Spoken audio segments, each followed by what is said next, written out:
Assalamu alaikum urmattуу tez кабардын көрүүчүлөрү, урматтуу мекендештер, кадырман кыргызстандыктар, Бишкек шаарынын тургундары жана меймандары. Амансыздарбы?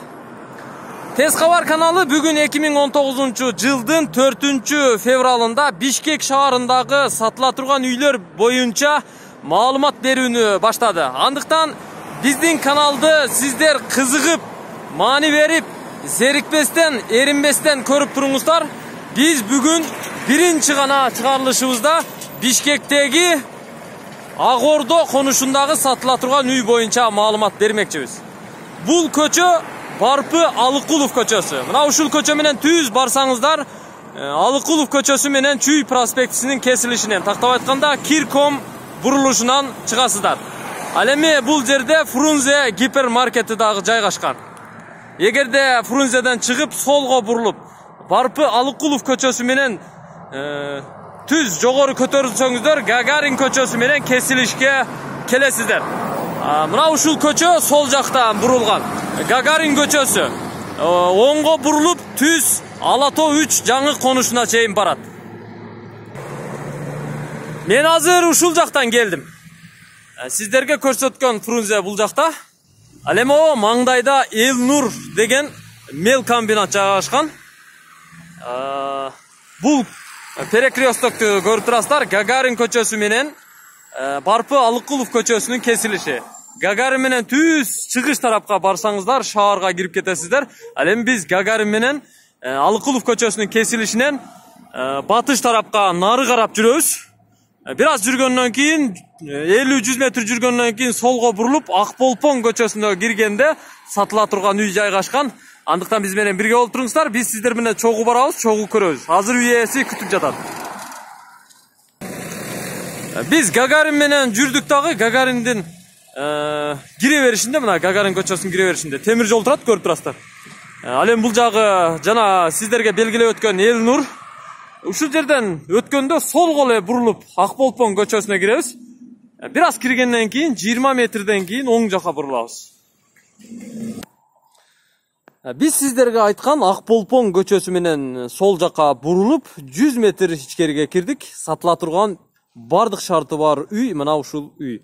Бул Акболпон көчөсүндөгү номер 41 даректеги үй. Үй ээси мени күтүп жаткан учуру. Андыктан биз менен бирге болуп туруңуздар. Көрүп турасыздар, мына көчөнүн үйдүн сыртында өзүнчө бир бактарактары да бар экен, 3 черешня бар экен, слива бар экен, теректер бар экен. Көрүп турасыздар, дарбазасындагы жана башка сырткы шарттарындагы бардыгын уюштуруп жасап коюптур. Эшигин көрүп төрүнөт дейт, өзүңүздөр жакшы билесиздер. Азыр ички шартын, ички проектисин бардыгын көрсөтүп чыгабыз. Үй ээси бизди тосуп алды. Ассаламу алейкум. Кандайсыз? Иштериңиз жакшыбы? Жакшы. Пешенеңиз бар экен, биз кече Оштон келдик. Келип эле биринчи сиздин үйүңүзгө башпак атабыз да. Жумушту сиздин үйүңүздөн баштадык. Үйдү качан салдыңыз эле? 2010. 2010-жылы салгансызбы? 2011. Демек бир 7-8 жыл болуптур да, салганыңызга. Канча сотук общий? 5 сотук. 5 сотук. Узун туурасы канча жердин? 20-га 25. 20-га 25. Демек 5 сотук жер участкасына мына ушундай өзүңүздөр көрүп тургандай кооз, бардык шарты бар, өзгөчө проекттеги үй салыныптыр. Бышык кыштан салынганбы, камгыштан салынганбы? Бышык кыштан. Бышык кыштан салгансыз. Советский кысымлар. Советский. Эл кысым деген жазуусу бар, ошол Советскийден калган кысым. Союздун лабораториясынан өткөн, сыноосунан өткөн, бышык кыштарынан салыпсыз. Кандай арматураларды иштеткенсиз? Российский 18-22-лик. 18-22. 18 перекрестка, тумбалар пол 22-лик российский. Усталар каяктан келип иштеген? Орустар салган, орустар иштеген, орус бүтүргөн. Орустар салган ба? Сыртын шыбак кылып анан декор кылган экенсиз, Абдан жакшы. Крышасын көрүп турасыздар. Жашыл түстөгү, адамдын көзүнө мындай жагымдуу түстү тандап алган экенсиз. Жашыл түстөгү тынык менен жабылыптыр. Биринчи кабат көрүнүп турат, экинчи кабат көрүнүп турат. Ал эми үчүнчү кабат бул мансарт тибинде салынганбы, кандай? Үчүнчү мансарт кылам, мансарт түстү. Мансарт бөлмөлөрүн пландаштырып койгонсуз. Терезелерин коюп. Мынау оң жагында, мына чыгыш тарабында 3-кабатта мансарт бөлмөлөрүндө балкону да бар экен, көрүп турасыздар. ичинен кандай ход бар ал жерде биз аягына чейин эгерде маани берип зерикпестен көрүп турсаңыздар баарын көрсөтөбүз. Бул жакта мына киргенде эле сол жакта дараткана бар экен. Могу дарак кандай дарак? Шабдалыбы? Сорту жакшыбы? Жакшы. Бул жерге бир аз гүл жана башка мини дыйканчылык кылса болот экен. Малина наркы чекедеги. Крант бар экен, таза суу бар бул жерде. Үйдүн астында крант бар экен. Мына киргенде эле астанада өзүңүздөр көрүп турасыздар, бүт брусчатка басылган. Менимче бул жерге бир 4-5 автоунааны кеңири койсоңуздар боло тургандай орундук бар экен. Пескоблоктагы өтө сонун кооз урулуптур, дубалыңыз. Абдан жакшы экен. Биз эми бир чекеден баштайлы. Кайсы жагынан баштасак экен? Биринчи үйдү көрүп чыкпайлыбы? Кандай дейсиз? Үйдү көрүп чыгалы. Могу жакта иттин үйү бар экен да? Иткана. Демек түшүнүктүү. Бул жакта мына гараж көрүп турасыздар. Эң аягында биз гаражды көрсөтөбүз. Барыңыздар үйдү күтүп жатасыздар. Бул жак временке да? Түшүнүктүү. Анда биз үйдү көрсөтүп чыгалы, андан кийин башка курулуштардын бардыгын көрсөтүп чыгабыз. Мына жерлерди бүт кафелдеп коюп турсуз, таза турат да. Сонундай ишти тыккан кылган киши экенсиз. Барыңыздар мына ушул агамдан үлгү алыңыздар. Үйдүн узун туурасы канча? 9-11. 9-11. Бул жагы 11 метр экен. Ал эми бул жагы ылдый тарапка 9 метр. 9-11 болгон чоң форматта салынган үй экен. Мына кире бериш дагы өзүңүздөр көрүп турасыздар, таза турат, кафелденген. Бул биринчи прихожка, ачык прихожка деп койсок болот. Бисмиллахиррахманиррахим. Биз эми агабыздын үйүнүн ичине кирип баратабыз. Охо, сонун. Мына караңыздар, киргенде эле экинчи прихожкага кирдик. Жылууга үй. Мына караңыздар, бул прихожканын турасы 2 метр экен, 2 метр экен. Обойлор жакшынакай болгон, көзгө жагымдуу, серьезный обойлор жабыштырылыптыр. Анан жалюзи тагып коюп турсуз, ушул дагы мындай бөлмөнүн ичин ачат экен. Потолок эмне? Потолок гипсокартон. Гипсокартон. Бирок биринчи кабат менен экинчи кабаттын ортосунда монолит болгонбу же плита? Плита, российский плита. Плита, российский плита. Бүт бардык бөлмөлөрдүн үстү плита. Российский, советский плита. Советский. Демек түшүнүктүү. Мына биринчи прихожканы көрүп турасыздар. Узундугу узун, турасы 2 метр экен. Теплый пол барбы? Бул жерде асты кафел экен, Асты теплый пол. Теплый пол. Датчиги могу жакта турбайбы? Отопление иштейт экен. Иштейт. Чугунный батарея. Жылуу. Абдан жакшы. Биз эми ушул прихожкадан оңго бурулуп карай турган болсок, тепкичтен экинчи кабатка көтөрүлөбүз, бирок тепкичтен көтөрүлбөй туруп, анын ылдый жагын көрсөңүздөр, өтө сонун уюштуруптур. Барыңыздар, мен жана айтып кеттим, бул агабыздан үлгү алыңыздар. Тепкичтин астындагы мындай жакшы пайдаланыптыр. Бул жагы мына кладовый, кир жуучу машина турат, бүт кафелденген. Бул жакта да теплый пол барбы? Ал жакта теплый. Ванна ушул жерге коюлуптур. Кир жуучу аянт, жуунуучу аянт, балдарды жуучу аянт, ысык суу, муздак суу баары бар. Аристон канча литр? Аристон 80. 80 литр. Эми канализация боюнча сизден сурап коеюн. Канализация кандай бул жерде? Центральный келгенби? Келген канал. Келген. Центральный бар. Таштырлекмен сливка коюп атат азыр. Кошумча слив да бар. Бар, кошумча. Азыр булардын саркынды суусу сливке кетип атат. Сливка кетип атат, бирок центральный гелти көчөдөн өтүп атат. Жакшы. Эгерде ушул жерден жогору бурулуп карай турган болсоңуздар, бүт электро түйүн ушул жерге монтаждалып жасалыптыр. Ар бир өзүнчө автомат коюлган. Эми биз негизги биринчи кабаттын бөлмөлөрүнө кирип баратабыз. Бул жер холл. Мейманкана көрүп турасыздар. Узун туурасы канча?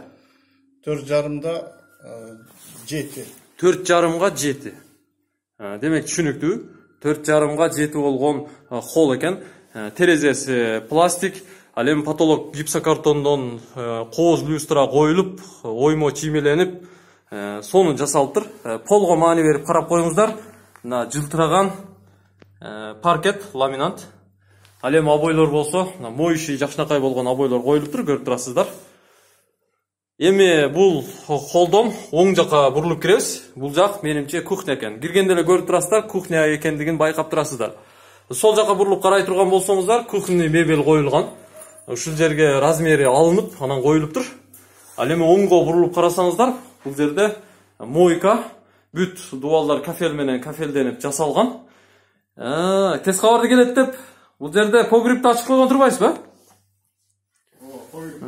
Погреб бар экен, караңыздар. Бул жак өзүнчө. Сонун турбай. Мына салат койгонго, буюм тайымдарды койгонго, жеңемдин дүниялары бүт ушул жакка кирип кетет экен. Өтө сонун. Ысык суу, муздак суу бар. Кухнянын узун туурасы канча? 3/4. 3/4. Арка тарабында бир пластик терезеси бар, люстра коюлган, потолоктогу пластик каражаттарынан жасалган бөлмө экен. Жылуу бөлмө. Эми биз кухнядан кайра холго чыгып, эми бул жактагы түз киргендеги бөлмөгө кирип баратабыз. Бул жак чоң мейманкана, зал. Мына караңыздар, өзүнчө эле чоң площадка. Эгерде сиздер бул үйдү сатып алсаңыздар, жашасаңыздар дагы болот экен. Под бизнес иштетсеңиздер да болот экен. Эгерде бала бакча ачып койсоңуздар, өтө сонун жарашат. Узун туурасы канча? 4,5 8,5. 4,5 8,5. Мына караңыздар. Дап даяр экен. Эгерде бала бакча ачып койсоңуздар, бул жерде, бул залда балдар ойнойт, бийлейт, чоң майрамдарды ушул жерде өткөрсөңүздөр болот. Эгерде сиздер жашасаңыздар, той маарекелерди өткөрө турган болсоңуздар, бул жерге кеңири 30дан 40ка чейинки конокту ушул жерде коноктосоңуздар боло тургандыгын эсиңиздерге салам. Эми потолокту айтайын. Мына гипсокартондон жасалган, кооз люстра коюлган, цафет лампалары коюлган, дубалда мына обойлорду көрүп турасыздар. Пол кадимки жыгач пол экен. Кеңири болгон мейманкана зал экен. Отопление батареялары бүт киргизилген, жылуу болгон бөлмө. Мына мебелиңиз мында өтө серьезный германский мебель окшойт, а? Йоо, Германский мебель. Бул калабы же калбайбы? Алып кетесизби? Эми муну көрөбүз эми кандай. Родной экен да? Родной болот. Өзүңүзгө жакын болгон мебель экен. Менимче алып кетиңиз. Башка мына кухнядагы майда чүйда мебелдерди сиз айткан акчадан скидканы көп сурабай, сиз айткан акчаны берсе алып калтырып кетишиңиз мүмкүн. Мен ошентип ойлойм. Мына сизге жакын болгон мебелди алып кеткениңиз оң экен. Мен сизге кеңеш берем. Бул жакта дагы отопление батареясы бар экен, а? Мына пластик көрүп турасыздар, мен ачып эле көрсөтүп коеюн. Ушунча болду, мына батарея коюлуптур. Мына өзүнчө бир жалюзи сыяктуу бир нерсе коюлуптур терезеге. Ямаханы өзүңүз ойнойсузбу же балдарбы? Балдар ойнойт. Балдар ойнойт. Садикке даяр экен. Бул эшиктериңиз жыгач кандай жыгач? Бул российский жыгачтардан жасаткан жыгачтар. Соснадан. Сосна. Жаңгакка окшоп турат экен, а? Мына стол үстүндө жаңгактан жасаткан. Мына стол. Мына караңыздар, Арсланбаптын жаңгактары окшойт. Көрүп турасыздар? Астында караңыздар, өтө сонун жасаптыр. Конокторду өзүнө тартып турат, кооз сонун көрүнөт экен. Эми биз биринчи кабаттагы бөлмөлөрдү толук көрсөтүп чыктык. Кайра биринчи прихожкага чыктык дагы, тепкичтен экинчи кабатка көтөрүлүп бара жатабыз. Мына ушул тепкичти көрүп турасыздар. Бул кандай жыгач? Жаңгакка окшош го, Жок, бул кара жыгач. Кара жыгачпы? Кара жыгач экен. Караңыздар. Ойма чиймелерин караңыздар. Мына чыгып баратканда тепкичтин жарымына келгенде бул жерде дагы отоплениянын батареясы коюлуптур. Тепкичте кооз сонун жасалыптыр. Экинчи кабатка көтөрүлүп чыктык. Бул жерге чыкканда көзүңүздөр көрүп байкап турасыздар. Холл, экинчи кабаттын холл экен. Узун туурасы канча бул холдун? 7ге 7,5. 7ге 7,5. Көчө тарапта 2 терезеси бар экен, чоң терезелер. Мына пол кафел экен, көрүп турасыздар. Теплый пол болгонбу бул жер, болгон эме? Теплый пол. Бүт сплошной теплый пол. Сплошной теплый пол. Өтө сонун. Потолок мына пластик каражаттарынан жасалган, люстралар коюлган, терезелерге жалюзи коюлуптур. Ал эми мына жерден 3-чү кабатка чыкса болот. Чыкса болот, 3-чү мансарт. Мансарт бөлмөлөрүнө чыкса болот. 3-чү кабатты мындай бөлүк-бөлүк кылгансызбы же сплошной эле турабы? Жок, эмесин коюп койгон, полунчу. Пол жыгачтан эме кылып койгом. Даярдап. Биягын балкон полный эме жасап койгом. Түшүнүктүү. Демек ушул жактан чыкканга өзүнчө жол жасаса болот экен. Биз экинчи кабаттын холун көрсөттүк. Эми оң жакка бурулуп, биринчи спальный бөлмөсүнө кирип бара жатабыз. Жылуу болгон чаккан бөлмө экен, көрүп турасыздар. Узун туурасы 4/3 экен. Евро ремонт болуп жасалган. Арка тарабында бир пластик терезеси бар, отопление киргизилген. Чакан спальный бөлмөсү. Андан чыгып, эгерде экинчи кабаттын холунан түз кире турган болсоңуздар, бул жакта дагы 2 бөлмө бар. Бул кыргызчага бул жагы, мына караңыздар. Биздин апаларыбыз, чоң энелерибиз жасаган шырдактар. Нак кыргызча экен бул жагы. Узун туурасы канча чыгат бул бөлмөнүн? 4,5 7. 4,5 7 болгон чоң бөлмө экен. Бул жерде балдардын эмеректери, китептери, буюм тайымдары бүт ушул жерде турат экен. Потолок пластик каражаттары, люстра коюлган, пол жыгач, занавеска коюлган, көрүп турасыздар. Бул экинчи кабаттагы дагы бир бөлмө. Эгерде ушул бөлмөдөн оңго бурулуп кире турган болсоңуздар, бул жакта детский. Детский бөлмөнүн узун туурасы канча? 3/4,5. 3/4,5. Демек түшүнүктүү. Мына майда чүйда эмеректер жанагы айткандай экөөбүз сүйлөшкөндөй анча-мынча көп скидка сурабаса калтырып кетишиңиз мүмкүн, туурабы? Биз экинчи кабатты дагы толук көрсөтүп чыктык. Эми сыртка чыгалы, сырттагы хозяйственный части жана временканы көрсөтөлү. Биз кайрадан сыртка чыктык. Эми бул жакты көрсөтөлү. Эң кызыгы ушул жакта парабола антенна коюлуптур. Бул жак кухня окшойт, байкем? Кухня. Бул жакта мына тапчан бар экен. Көрүп турасыздар. Тапчан калабы байке? Сурап коеюн, Эмесі калат эми. Калат эми. Сүйлөшкөнгө жараша. Мындайча айтканда, үйдүн ээси мына агабызга сиздер подход кылып жакшылап сүйлөшүп көрүңүздөр. Кээ бир нерселерди алып калышыңыздар толук мүмкүн. Тапчандын карама каршысында бул жакта очок бар экен. Той топурда кыйналбайсыздар, кудаларды кеңири тососуздар, конокторду кеңири тососуздар. 2 чоң казан бар экен. Чоң казаныңыз канча литр? Тай казан 120. Тай казан 120. Бул 80, кийинкиси. Ал эми майда чүйдө казанды коюп, куурдактарды ушул жерде бышырса болот, печкада. Абдан жакшы. Газ, электропечка дагы коюлган, баардык шарт бар экен. Ал эми бул жердин астын карап коюңуздар, стяжка куюлган. Бул жерде дагы шарт жакшы экен. Мына үйдүн прихожкасынын жанында бул жерде дагы өзүнчө бир эшик бар экен. Өзүңүздөр сырттан эле байкасаңыздар болот. Бул жер менимче топка да? Топкасын караңыздар, азыр топкага кирип баратабыз. Ачып коюңуз. Печкаңыз чоң экен, Чоң, 200 квадратка. 200 квадратка расчет алынган. Сыртын безопасный кылып жасап коюп турсуз. Бул жакта көмүр бар экен. Көмүр каяктын көмүрүн иштетесиз? 5 сары. 5 сары. Электрический дагы жылыйт. Көмүр менен дагы жылыйт. Электрический дагы. Топканы дагы жакшы жерге өтө пландуу уюштурупсуз. Демек, сонун. Эгерде бул жерден оң жакка бурулуп карай турган болсок, бул жерде склад, көрүп турасыздар. Буюм тайымдар, отун, инструменттер, анча-мынча ашыкча эмеректер бүт ушул жакта экен. Слив ушул жактабы? Слив ушунун астында. Мына астында, плитанын астында. Канча метр? 6 метр. 6 метр. Турасы 5/4. Өтө чоң слив. Шагал таштагансызбы астына? 3 машина таш таштатып, фильтр болсун деп. Ушу суунун баары ушуга түшөт. Ушуга түшөт. Эгерде буга канааттанбаса, көчөдөгү центральныйга туташтырып алса болот. Бирок канча суу түшөт да, бул өзү силип, асты таш чыккан жерден анан таш түшүрүп 3 машина. Ушул суу баары кете берет. Кете берет. Түшүнүктүү. Биз эми үйдүн артына өтөлү. Үйдүн артындагы дуал менен үйдүн дуалынын ортосунда 2 метр аралык бар экен. Бул жакта дагы кошумча буюм тайымдарды койгонго, мал кармаганга өзүнчө бир навес бар экен. Мына полкалар жасалган. Андан ары түз кире турган болсок, бул жерге 2 гисар кочкор бата турган орундук бар экен. Эми эң акырында биз временканы көрсөтөлү. Временка аягында көргөнүңүздөр жакшы. Азыр временкада жашап атасызбы? Мен өзім балдар менен Временка. Бала чака менен ушул жакта тең. Мына Временканын прихожкасы ушул жер. Балдар чоң үйдө. Чоң балдар чоң үйдө. Чакан бут чечүүчү жай прихожка. Эгерде ушул жерден түз кире турган болсок, Временканын биринчи бөлмөсүнө киребиз. Эгерде сол жакты карай турган болсоңуздар, бул жерге печка коюлуптур, кафелденген.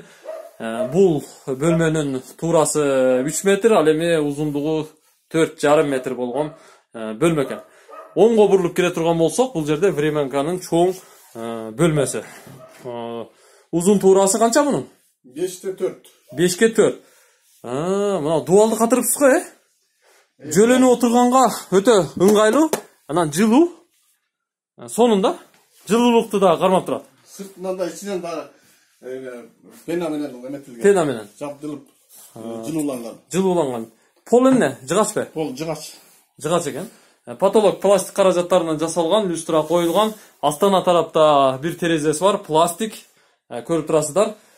Печканы дагы көрсөтүп коёюн. Киргендеги Временканын биринчи дагы, экинчи дагы бөлмөсүн жылыта турган печка бар экен. Көмүрдү жагып атасыз. Бул бөлмө өтө жылуу бөлмө экен. Сүйдөн тамак пиширип, сүйдөн этериз. Тиричилик ушул жерде. Ушул жерден оокат ичип жана жатып калабыз тияка. Жакшы. Временканы дагы сиздер толук көрүп чыктыңыздар. Эми Временканын жанында көчө тарапта гараж жайгашкан. Сиздердин унааңыздардын үйү. Бул жакка кире турган болсок, бул жак кеңири турбайбы, Жарык. Мына сырттан дагы жана биринчи баштаганда көрдүңүздөр. Унаа кирүүчү дарбазасы коюлган. Астында яма барбы? Астында ямасы бар. Могул жерде? Нар жакта бияк погреб бар бияктан. Бул жерде өзүнчө погреб. Абдан жакшы экен. Бүт дубалы пескоблоктон жасалган, бүт чекелерине айландырып полкалар жасалыптыр. Бул жер гараж. Байке, айтыңызчы, мындай жыйынтыктап аткандагы менин токотер суроолорум. Үйдү ушунча кооз, өзгөчө проектте сапаттуу материалдар менен өзүм жашайм деп салган экенсиз. Эмне үчүн сатып атасыз? Жашай бербейт белеңиз. Негизи Агордо өтө кооз, өтө сонун жер да. Бул Агордого деле кирбейт, эки границада турабыз биз. Агордо менен Агоргөн. Эми бир чоң пландар бар, ошону каралды, анан ошого акча керек болуп калды. Бизнеске. Бизнеске. Бизнес баштап атасыз. Мен сиздин ишиңизге ийгилик каалайм. Бул жерге эмнелер жакын жайгашкандыгын биз белгилеп коелу. Бала бакча, мектеп, мечит жана башка эмнелер бар? Жакта жаңы мектеп бүттү. 3 этаж бала бакча, спорт эмеси бар, аянтчасы. Спорт аянтчасы. Биякта 2 этаж Элнурдун банясы бар. Банясы да жакын экен, Чоң баня. Мел комбинат жакын. Мел комбинат. Фрунзе. Нар жакта Фрунзе түштү. 4-чү горбанча да жакын. Бардык шарт бар бу жерде. Бүт шарт бар экен. Асфальт жолдун. Газ, канализация, таза суу жана башка бүт шарттар бар экендигин сиздер эске алып коюңуздар. Байкемдин иштерине ийгилик каалайбыз. Сиздер бул чыгарылышта Бишкектеги Агордонун кире беришиндеги Алыкулов жана Гагарин көчөлөрүнүн кесилишиндеги Акболпон көчөсүндөгү 41-чи үйдү көрдүңүздөр. Баасы канча ака? Канча дейсиз эми? Баасыны мен көп келме кылбайм ушул акча. Чыгашаңыз менимче бир 70ден ашыптыр ушул жергечи. Реально айтканда. Бүгүнкү сена менен эсептегенде $70,000 ашык чыгашаңыз бар экен. Айтыңыз, канча дейсиз? Мен бу жерден багыл боло турган эле айтайын, $95. $95,000. Ооба. Жакшы баа. $95,000 бул үйдүн баасы бааланып жатат. Бир аз кем болобу нак берсе? Сүйлөшөбүз. Төмөндөгү телефон номерлерге чалып байланышыңыздар. 0555 51 52 79. 0707 41 59 44. Экинчи айткан Ошка номерде WhatsApp'тагы иштейт. Мен сиздерге ийгилик каалаймын. Бул үй жаккан болсо, бул агабызга чалыңыздар. Эгерде видеодон көрүп, сиздер канааттанбасаңыздар, анда агабызга чалып, үйүнө келип, өз көзүңүздөр менен көрүп кетсеңиздер дагы болот. Ал эми тез кабарды издеп жаткан болсоңуздар 0558 86 00 11 деген номерлерге чалсаңыздар болот. Пока биз Бишкекте болобуз. Анда кайталы Бишкектен көрүшөлү. Мен сизге ийгилик каалайм, ден соолук болуңуз. Кайтканда көрүшкөнчө класс басып комментарий жазып туруңуздар.